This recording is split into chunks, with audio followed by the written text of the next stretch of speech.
Please subscribe to my channel. Your one click means the world to me. Folded hands. The alien mechanic calls me soft hands. Now she's got me clutching her tools from dawn to dusk.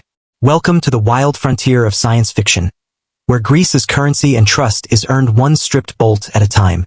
Gordon never expected much when he signed on with the Rigprow.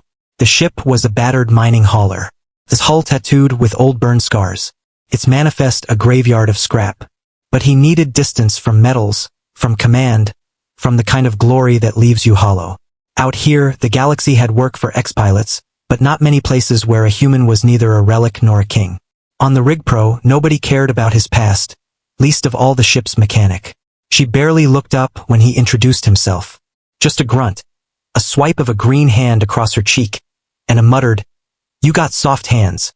Nyla, arms like hydraulic pistons, eyes aglow with blue light, always flickering, always measuring. Her uniform looked like it had survived every explosion the galaxy could conjure. Grease clung to her collarbones and the loose overalls she never bothered to zip.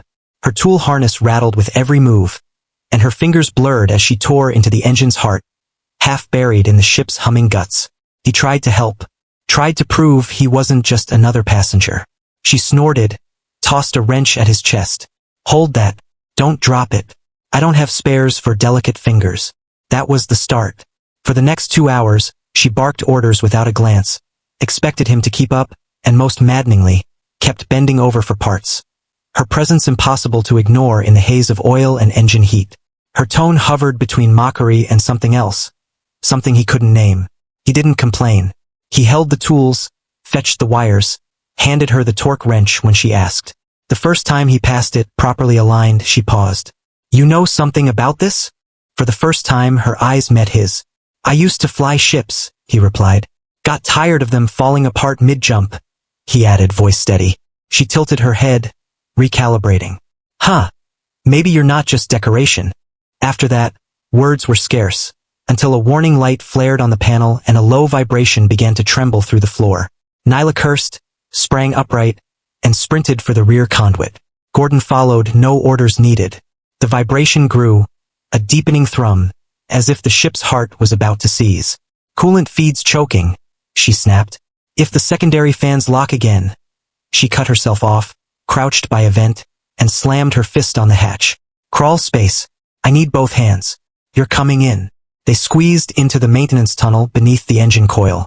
Gordon had to edge sideways to fit. Nyla dove in headfirst. The air was thick with the scent of burnt plastic and ionized metal. Sparks spat from a cracked panel as Nyla reached in, arms threading through pipes and shielding. "Actuator now."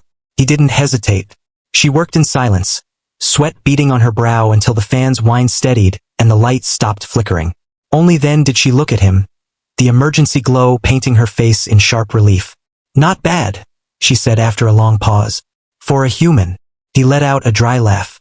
"Thanks. You're not bad for someone who keeps almost lighting me on fire." He smirked.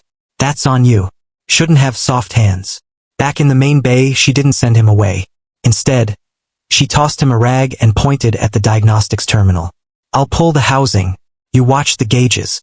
If the levels dip, shout." That night, as the engines cooled and the rest of the crew drifted off to sleep, Gordon lingered in the engine room. He watched Nyla make her final adjustments, her focus absolute. She didn't tell him to leave, didn't joke about him hanging around. She just worked and he watched.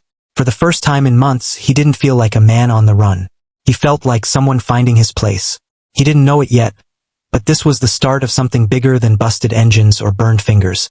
Something dangerous, magnetic, and utterly unexpected. Nyla was trouble, but sometimes trouble feels like home.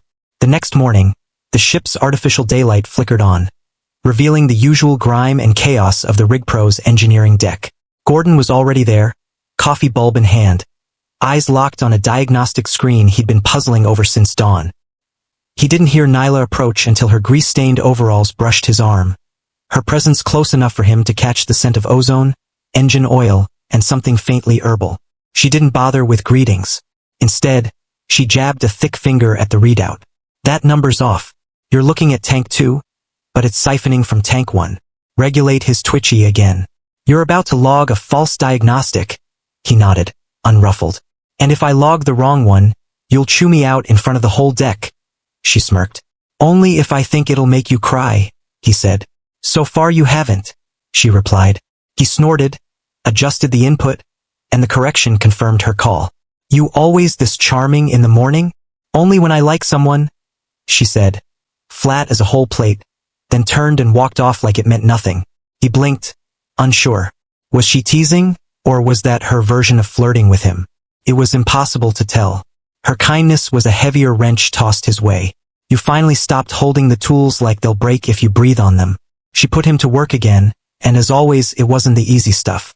They had to check the coolant system's lower intake ducts, filthy half-sealed crawl spaces under the exhaust grid. Gordon went in first this time, feeling her gaze on his back, not hostile but weighing, measuring. She couldn't stand anyone who didn't earn their keep. As he unscrewed the first panel, she followed, toolkit clanking. He asked about the fan's voltage regulator, and instead of answering, she reached around him, her forearm brushing his shoulder as she loosened a jammed bolt with a sharp twist. Don't overthink it, she murmured, her breath warm against his ear. Machines aren't mysterious. They work or they lie to you about working. He nodded, swallowing the tightness in his throat. There was nothing soft about her. No pretense, no performance. She wiped sweat from her brow, smeared her hands on her thighs, and for some reason, it was the most captivating thing he'd seen in years. They spent hours down there, replacing warped coils, scraping sludge from the vents. Nyla kept tossing questions his way, testing if he could think on his feet, fix one thing while she fixed another. Their rhythm surprised him, not smooth, but real. Every time she asked for a tool, she called it by name. Now, every time he handed it over, she muttered, "Ha!" as if still recalibrating her expectations. He didn't take it personally. With Nyla, nothing was given for free. When they finally crawled out, both slicked with grime and sweat, she stripped off her gloves and flung them across the room. Lunch, she said. You buying? He raised an eyebrow. Didn't know we had a galley worth buying from? She pointed a wrench at him. Not the ration bars. There's a market hub at our next dock. They sell something that tastes like meat and doesn't poison humans. Allegedly. You're coming. It wasn't a question, but it didn't feel like an order either. He nodded. Yeah. All right. For hours later, the Rigprow docked at a resupply station orbiting a dying moon. The place was a patchwork of recycled plating and welded corridors, thick with the scent of a dozen species' sweat. Nyla didn't bother changing. Same overalls, same harness. Gordon didn't clean up either. Together, they looked more like a team than anything else in that station. They found a cramped metal booth, trays balanced on a table barely wide enough for elbows. She ordered something seated and smoky. He pointed at whatever looked least likely to crawl off his plate. They ate mostly in silence. Gordon watched her chew, and for the first time he wondered if maybe, just maybe, he'd found the kind of trouble worth staying for. Please follow my channel for more videos. One click from you can change my life.